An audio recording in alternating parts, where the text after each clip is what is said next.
To Telestai here, Tuesday, April 13th, 2021. We're going to be starting a new series, a brand new journey for those of you who are filled with the Holy Spirit and in the Bible every day. Series may be for you. Maybe you'll pick some things up here to help you with those you are trying to plant seeds with. For the rest of you out there who are on the fence, this series is directed to you. There's an author who spent over 20 years in the field of archaeology.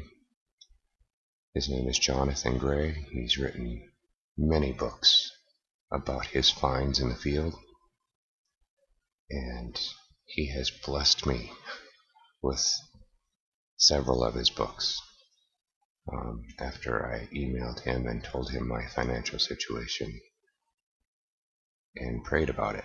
All praise, glory, and thanks belong to Jesus Christ. I'm not going to be reading all of his book, any of the books that I do a part of. I'm just going to be reading a couple chapters that I feel are very important, and I will include links to his website and to where you can purchase the book yourself, if you so feel inclined to do so. But the chapters I have selected, I believe and hope and pray that your eyes may be opened.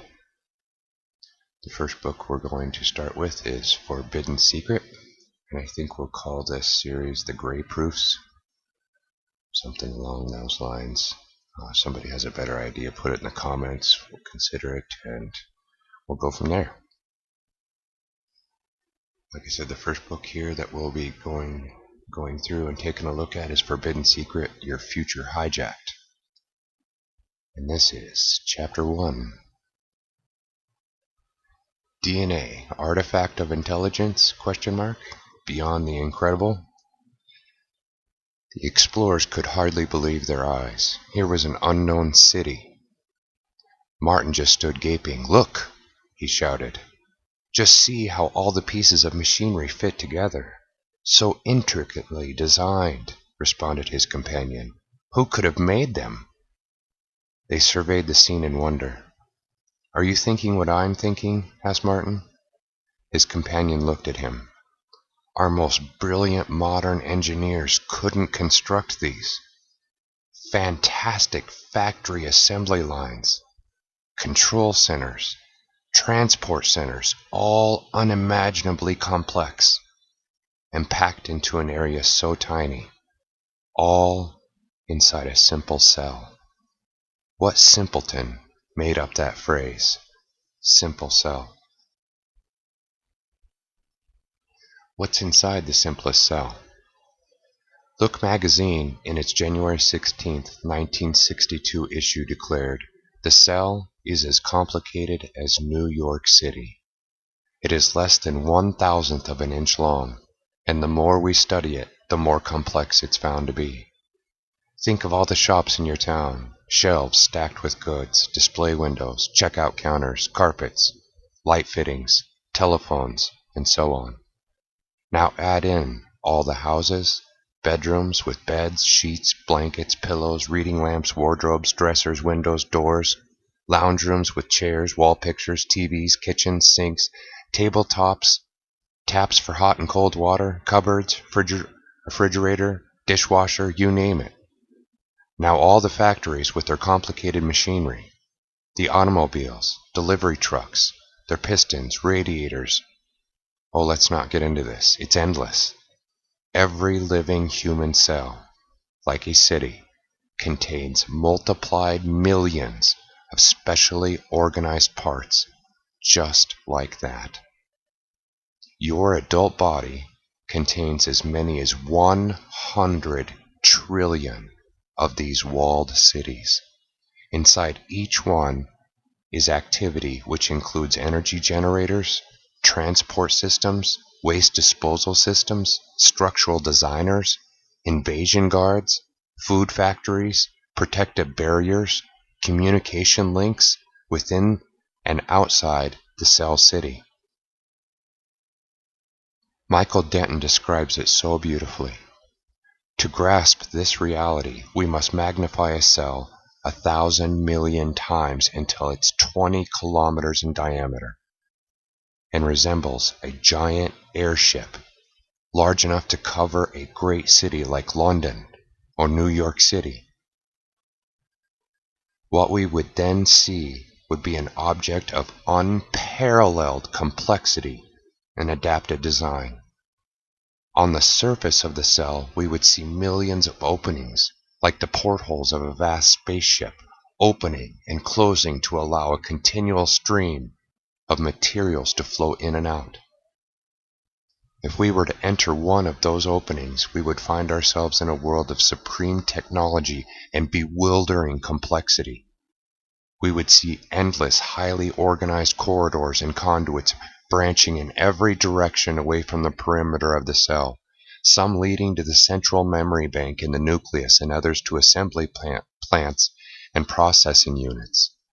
The nucleus itself would be a vast spherical chamber, more than a kilometer in diameter, resembling a geodesic dome, inside of which we would see all neatly stacked together in ordered arrays the miles of coiled chains of the DNA molecules. A huge range of products and raw materials would shuttle along all at the manifold conduits in a highly ordered fashion to and from all the various assembly plants in the outer regions of the cell. We would wonder at the level of control implicit in the movement of so many objects down so many seemingly endless conduits, all in perfect unison. We would see all around us, in every direction we looked, all sorts of robot-like machines. What we would be witnessing would be an object resembling an immense automated factory, a factory larger than a city and carrying out almost as many unique functions as all the manufacturing activities of man on Earth. Excerpt from Michael Denton, Evolution, A Theory in Crisis, Bethesda, Maryland. Adler and Adler Publishers, 1986, pages 328 through 329. Amazing fact. Did you know that each cell in your body has the electrical potential of 1.7 volts? And with up to 100 trillion cells, what is the electrical potential of your body? You do the math. Our amazing genes. Within the nucleus of that little dot called a cell, 23 pairs of chromosomes are intertwined like a wad of spaghetti. These contain the master computer called DNA, and the DNA molecules contain thousands of genes. These genes program all inherited characteristics such as height and personality, guide all growth processes such as when and how baby teeth are pushed out by adult teeth, direct all structural and system details for every body organ. You and I each come from a single fertilized cell. In the nucleus of that little dot, the master computer, DNA, contained the programming for every aspect of the yet undeveloped person. Every organ, every nerve, every hair, skin color, behavior pattern are all programmed in those amazing tiny chromosomes. This is automated assembly, perfectly regulated, controlled, miniaturization, and incredible ingenuity. Were you aware that each and every cell in your body contains all the genetic coding for each of the other cells in your body? These are instructions in your cells on how to manufacture and reproduce every different part of your body. The words are set out in sentences and paragraphs and chapters. The genes are like sentences. Several genes together make a paragraph. Many paragraphs of a gene cluster make a chapter. Many chapters make a book which we call a chromosome. There are 23 chromosome books to make the whole encyclopedia of instructions. An encyclopedia comprises a complete person. This is duplicated to make an identical copy so that your body has two encyclopedias. That is 46 books or chromosomes in each human cell. These books contain so many words that the human encyclopedia is more than 10 times as long as Encyclopedia Britannica. To put this in another way, over 1 million pages are needed for all human instructions.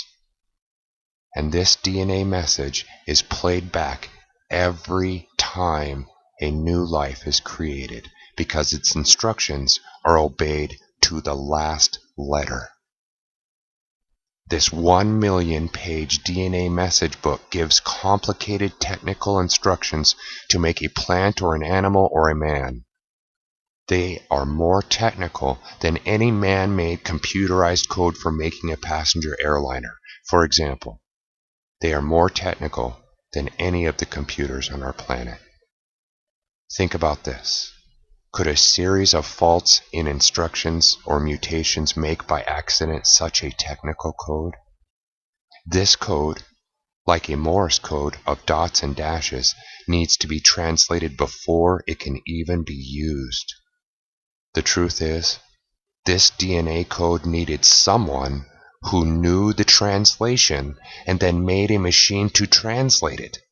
That translation machine is included in every cell of your body as well. Think about this. Someone was needed to know the code secret and to make the code breaker. The theory of evolution cannot explain how this information arose out of nothing.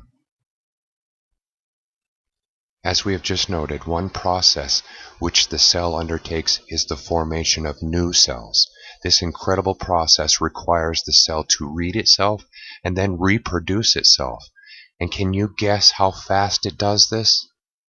The complete duplication is accomplished in just a few hours.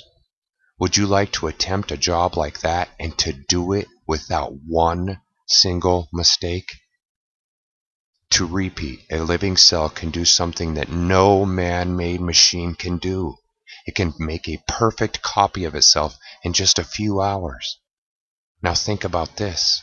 Somehow, although each cell has such a vast encyclopedia of blueprints, yet each cell knows its own special job and keeps it.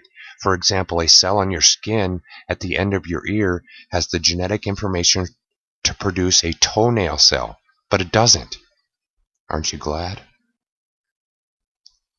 Now, have you stopped to consider that human DNA is infinitely more complex than our computers? As impressive as man-made microchips are, this bio-microcircuitry is beyond incredible. The programmed genetic code for all of Earth's 6.8 billion people would take up space less than the size of an aspirin tablet. Let me repeat that.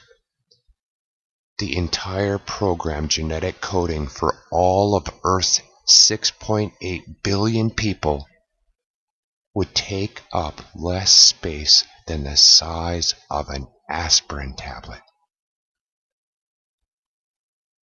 A single gene, can you grasp this, is estimated to be between 4 and 50 millionths of an inch across, and 500,000 genes would easily slide around in a hole made by an ordinary pinpoint. In an interview with Benjamin Weicker, Dr. Dean Kenyon, professor of biology at San Francisco State University, said, "The number of bits of information stored in a cubic millimeter of tightly packed DNA exceeds, by many orders of magnitude, the information storage capacity of the same volume in any computer's memory." DNA's information density is 1.9 times 10 to the 18th bits per cubic millimeter, by far the highest density of information storage known to humans. Excerpt from a paper of A New Scientific Revolution. Kenyon observed that this had led many scientists to conclude that living cells were designed by a super intelligent agent outside of nature. The messenger in a cell city is called RNA. Although it looks like DNA, it has a passport to leave the nucleus. And just listen to this. First, in a split second, the master DNA and the messenger RNA intertwine. Then the DNA instantly imprints a section of its code on the RNA. Then the DNA separates from the RNA. Then the RNA rushes to the edge of the city, and there it transfers its code in rapid-fire succession to one enzyme after another. This code tells each enzyme to do a particular job somewhere in the larger organism. This whole mass of cells within a body somehow cooperate to act like a fish, or a cat, a human, or whatever the total organism is supposed to be. Here's a puzzle for you. DNA cannot form without pre-existing protein, but proteins cannot form without pre-existing DNA. So can you answer me this? From where and how did the first protein originate to facilitate the DNA code structure in each species? Mathematical probability alone has shown that even if our Earth and universe were billions times billions and trillions of years old, it would not even begin to scratch the odds of the simplest protein molecule forming by chance, much less an entire cell. And wonder at this. Inside the cell, one piece of machinery is manufactured, then transported to fit precisely into another waiting piece, then another and another, each one designed specifically to fit and interact with that particular piece and no other. We're talking about many parts of a complex machine so small you can't see it with the naked eye. Then what about this? DNA has to be totally 100% intact with all its interlocking working parts before one living cell can even exist. Not only do you need the information in the individual genes, you also need the information that enables them to work together. Such masses of information do not emerge from chance random processes. Our sophisticated machines can do nothing at all unless someone supplies a program of code instruction, and the programs must be developed by intelligent human beings. Suppose I told you that my Windows 7 computer with all its interacting information software just happened, that no one ever even designed it. You might be too polite to say, but I can guess what you'd be thinking. Now here's the big question. Do you have the answer? DNA code, more complexly assembled than a computer. How did this information evolve? By a fluke? I found myself unable to shrug this off. Information is not something that can evolve step by step nor even appear suddenly, fully assembled. It first has to be programmed. I would like to introduce to you Dr. Stephen C. Meyer, Director and Senior Fellow of the Center for the Renewal of Science and Culture at the Discovery Institute in Seattle. He is also author of Darwinism, Design and Public Education, and is co-author of Science and Evidence of Design in the Universe. He says, "It's part of our knowledge base that intelligent agents can produce information-rich systems. So the argument is not based on what we don't know, but it is based on what we do know about the cause and effect structure of the world. We know at present there is no naturalistic explanation, no natural cause that produces information, not natural selection, not self-organizational processes, not pure chance. But we do know of a cause which is capable of producing information, and that's intelligence.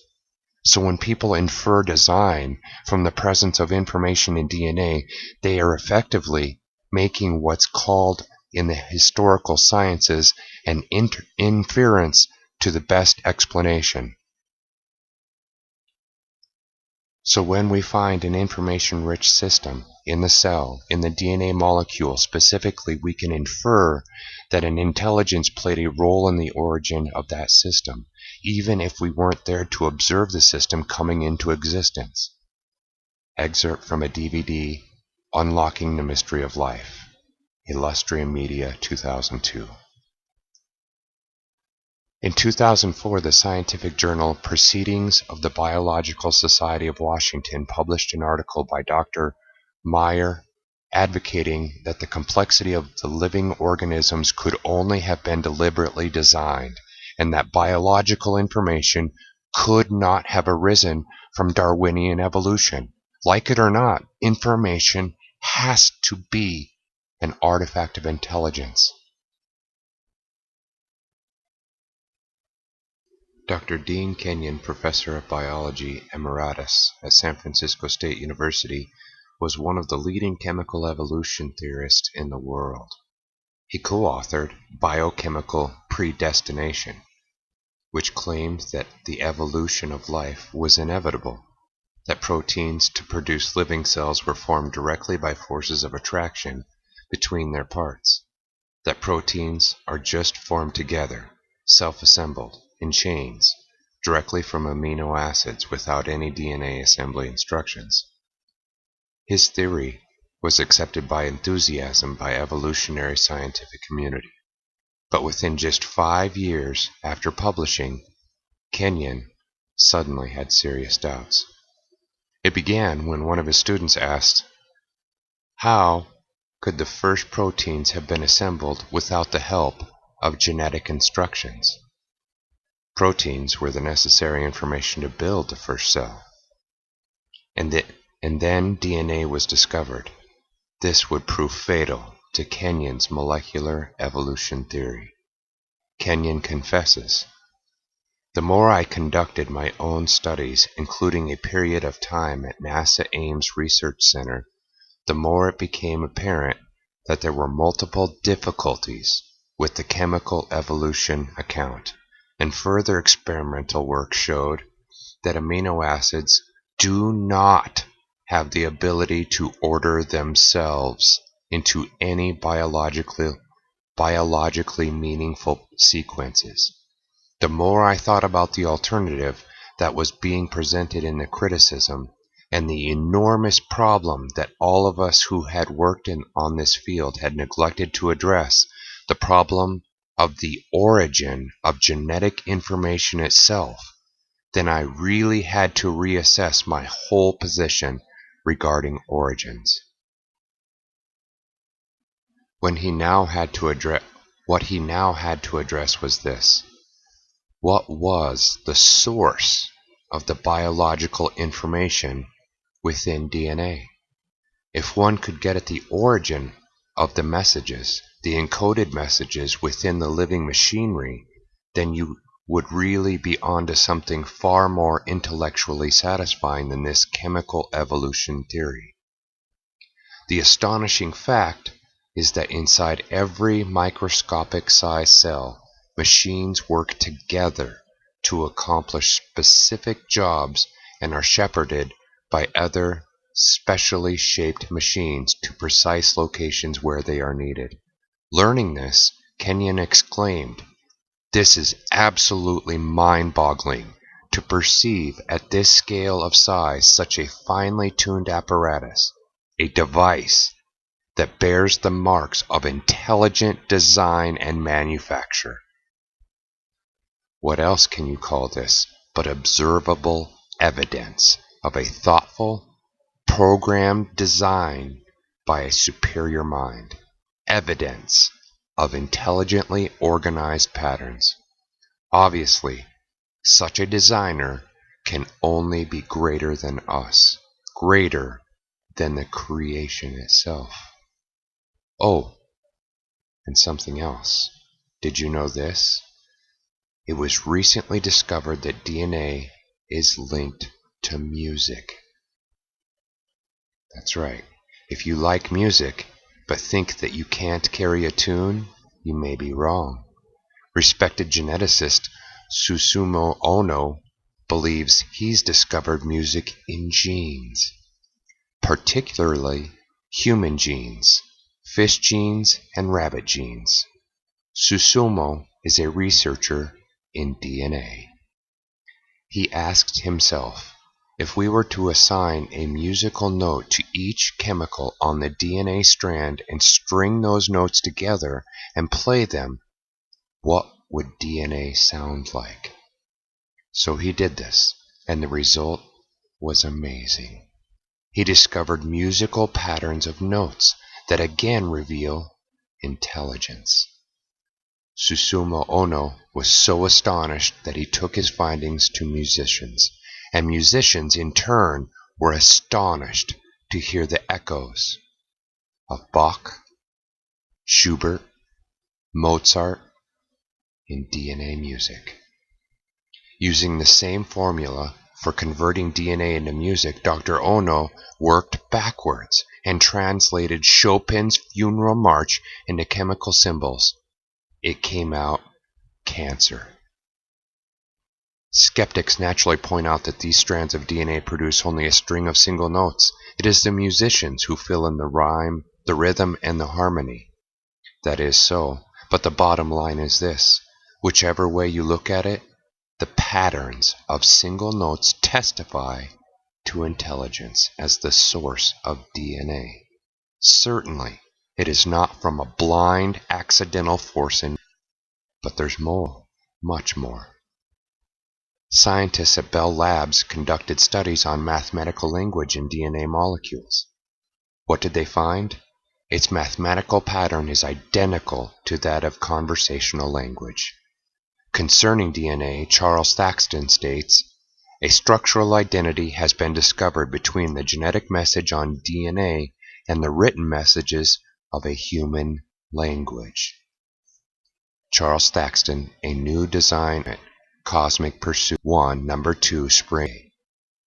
Hubert Yockey explains, there is an identity of structure between DNA and protein and written linguistic messages. Since we know by experience that intelligence produces written messages and no other cause is known, the implication according to the abductive method is that intelligence cause produced DNA and protein. The significance of this result lies in the security of it, for it is much stronger than if the structures were merely similar. We are not dealing with anything like a superficial resemblance between DNA and a written text. We are not saying DNA is like a message. Rather, DNA is a message. True design thus returns to biology. Hubert P. Yockey, Journal of Theoretic Biology, quoted in Charles Thaxton, A New Design Argument, Cosmic Pursuit 1, number 2, Spring 1998. Since it takes intelligence to write a language, is it not evident that it took intelligence to write the DNA code?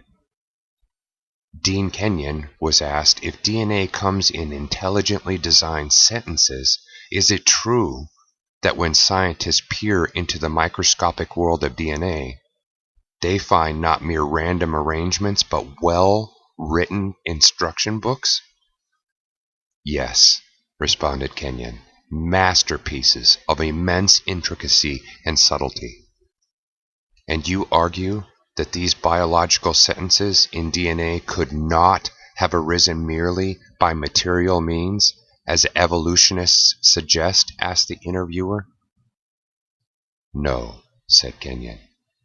Just as the chemistry and physics of ink and paper do not determine the order of symbols in a printed text, but that order must be impressed on the ink from the outside, so also the order of the bases or subunits in DNA.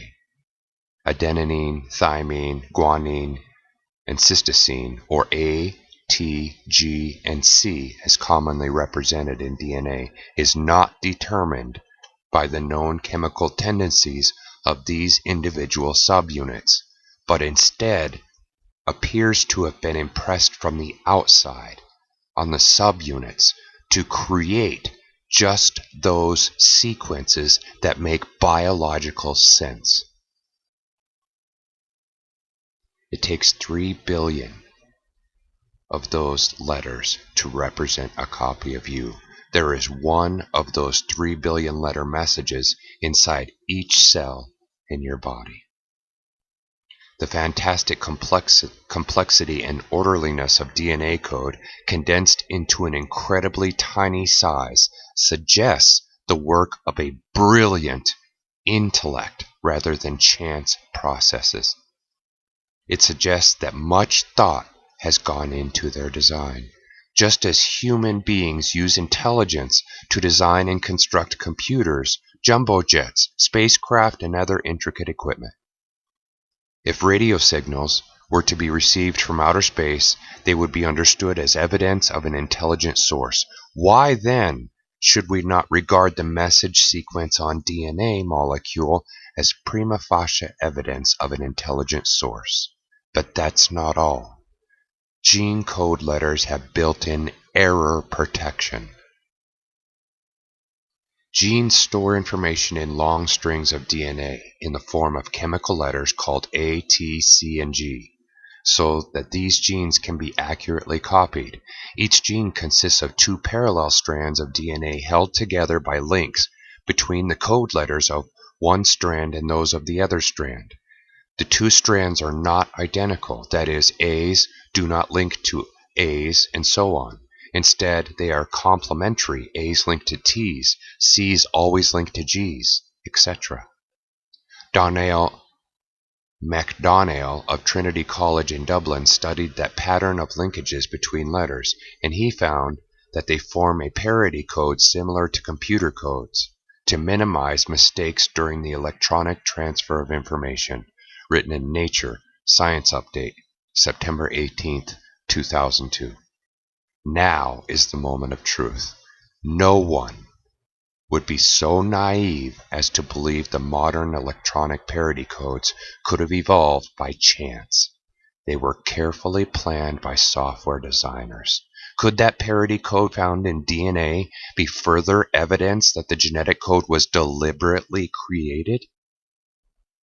DNA is designed to maintain accurate copies and avoid changes in the information it carries. This means it was designed to not evolve, but rather to reproduce its own kind forever. Doesn't this make evolution scientifically impossible? The genes of fruit flies were manipulated to produce flies with no eyes. When these were interbred, their offspring also had no eyes, but after several generations, eyes started to reappear due to its fail-safe mechanism, reverting back to a normal fly. In other words, no evolution.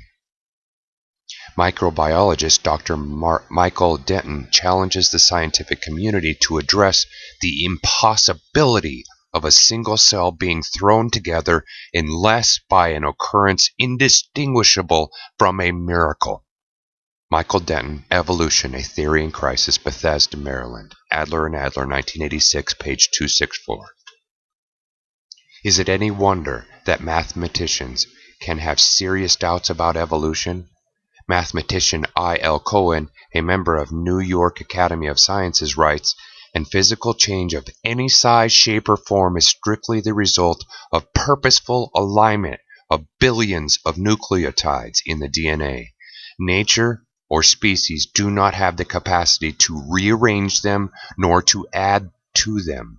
The only way we know for DNA to be altered is through a meaningful intervention from an outside source of intelligence. No one knows what it is doing, such as our genetic engineers are now performing in the labs." I.L. Cohen, Darwin Was Wrong, A Study in Probabilities, New York Research Publications, 1984, page 209. He adds, every single concept advanced by the theory of evolution and amended thereafter is imaginary, as it is not supported by the scientifically established facts of microbiology, fossils, and mathematical probability concepts. Darwin was wrong. The theory of evolution may be the worst mistake ever made in science.